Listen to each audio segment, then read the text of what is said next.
Well, a year and a half into the pandemic, and in some places, we seem to be back at square one with rising cases and fights over wearing masks and talks of more lockdown. California is doing things a lot differently than in Florida, but is it working here? Let's bring in our senior investigator, Stephen Stock. Stephen.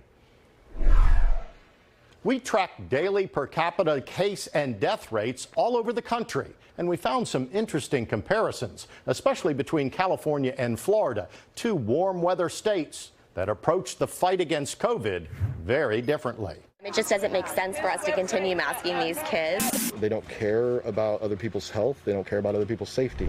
Talk to folks just about anywhere about COVID mask mandates, business restrictions, and vaccinations. That's what America is all about. And you're sure to get a variety of opinions. I mean, it comes down to personal freedom and personal responsibility. I think it's completely unconstitutional. So we decided to look at the numbers, comparing warm weather states Florida, whose governor took one of the most politically conservative approaches to COVID, opening up just about everything with few restrictions, to California, which took one of the most politically progressive approaches, instituting mask and vaccine mandates, lockdowns, and school closures. Breaking news tonight, the coronavirus forcing millions more Americans into virtual lockdown. From the beginning of the crisis in March 2020 through summer of 2021, the numbers show little difference in outcomes.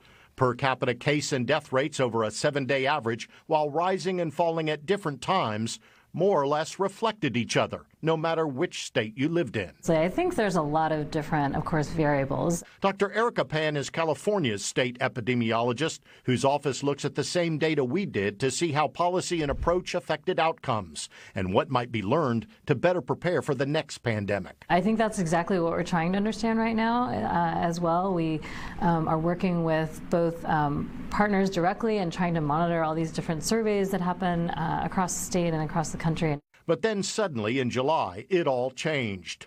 The data starts to diverge depending on where you live. California's case rates edged up over the last couple of months, same with its death rates, but they stayed mostly flat. Compare that to Florida, where COVID cases skyrocketed, reaching record highs in early August, hitting a 7-day average north of 30,000 cases, a per capita rate of more than 100 per 100,000 people. Death rates also rose significantly, reaching a 7-day average in September of nearly 2 deaths per 100,000 people, the highest in Florida during the entire pandemic. California's case rate was at its peak last December, and death rates peaked in January. And while both COVID cases and deaths started dropping the past 2 weeks in Florida, they remain significantly higher than the same per capita rates in California, now with less than 8,000 cases and fewer than 100 deaths. We've looked at California as a kind of a sister state to figure out how we're doing, and you're right. For the past better part of a year and a half, we've been parallel in terms of the rates and the numbers. The past 2 or 3 months have changed dramatically. Senior Associate Dean for Health Policy, Dr. Jay Wolfson, is both a doctor of law and an MD at the University of South Florida. Dr. Wolfson attributes the sudden surge there to the hands-off approach to mask mandates and vaccines by Florida's Governor Ron DeSantis. There's just a different perspective on how to manage this disease. And I think as a matter of public policy, the state is prepared to accept the collateral damages of high hospitalization rates and some deaths, with the presumption that everybody will kind of get it and we'll get through it and then we'll be okay. That's not right. Defending his policy, Governor DeSantis recently forbid local school districts from imposing their own mandates. There's people that were hermits for a year and a half that wore 6 masks and did that and still contracted it, okay?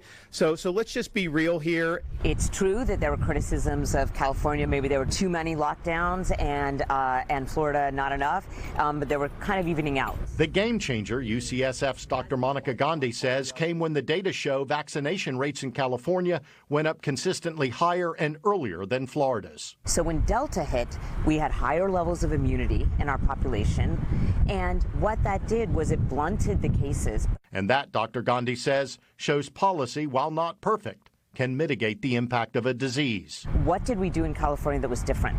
Well, earlier than anyone else, we mandated healthcare worker vaccinations, we mandated teacher vaccinations.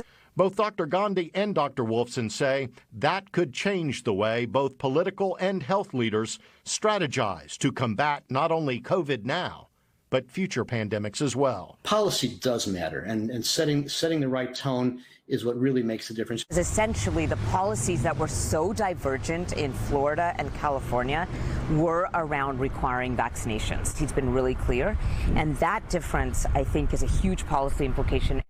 So, while not popular in some places, our experts say the data make clear that while differing policies didn't seem to make a difference initially, the numbers do show they did over time. The biggest difference? Vaccines and policies pushing people to get them. I'm Stephen Stock, NBC Bay Area News.